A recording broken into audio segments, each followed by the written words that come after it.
ఏపీలో అనధికారికంగా ఏర్పాటు చేసుకున్న లేఅవుట్ల విషయంలో శుభవార్త చెప్పిన కొంతసేపటికే మరో చేదు వార్త కూడా చెప్పింది ఆంధ్రప్రదేశ్ ప్రభుత్వం.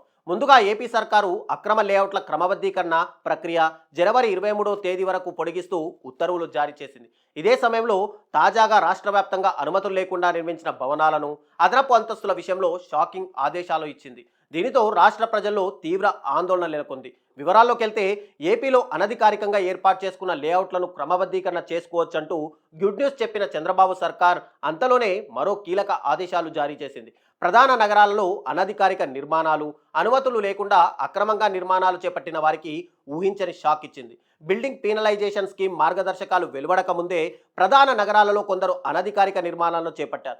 ఈ క్రమంలో 2025 ఆగస్టు 31 తర్వాత అనుమతులు తీసుకోకుండా కట్టిన భవనాలను గుర్తించి వాటిని తొలగించాలని పురపాలక పట్టణ అభివృద్ధి శాఖ ముఖ్య కార్యదర్శి సురేష్ కుమార్ ఆదేశాలు ఇచ్చారు. పురపాలక నగరపాలక సంస్థలకు, నగర పంచాయతీలకు వీటి తొలగింపు విషయంలో స్పష్టమైన ఆదేశాలను ఇవ్వడంతో పాటు ఇందులో ఏ మాత్రం నిర్లక్ష్యం వహించినా చర్యలు తప్పవని హెచ్చరికలు జారీ చేశారు.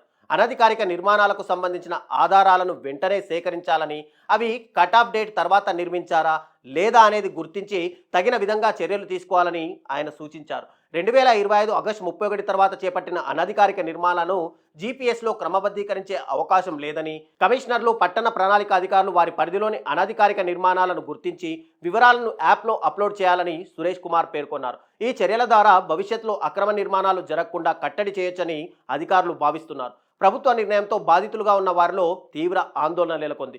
ఇక ప్రభుత్వం తీసుకున్న తాజా నిర్ణయంతో ఆగస్టు 31, 2025 తర్వాత చేపట్టిన అనధికారికంగా నిర్మాణాలు చేసిన వారు వణికిపోతున్నారు.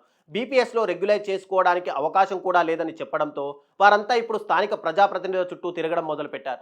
మొత్తానికి అనధికారిక లేఅవుట్లను రెగ్యులైజ్ చేసుకుంటున్న క్రమంలో ఆగస్టు 31 తర్వాత కట్టిన వాటిని రెగ్యులరైజ్ చేసుకోవడం వీలు కాదని చెప్పడం, వాటిని తొలగించాలని చెప్పడం వారికి నిజంగా షాక్ అనే చెప్పాలి. మరి బాధితులు ఏ విధంగా ముందుకెళ్తారు? ప్రభుత్వం సానుకూలంగా స్పందిస్తుందా లేక కఠిన వైఖరి అవలంబిస్తుందా అన్నది మాత్రం వేచి చూడాల్సింది.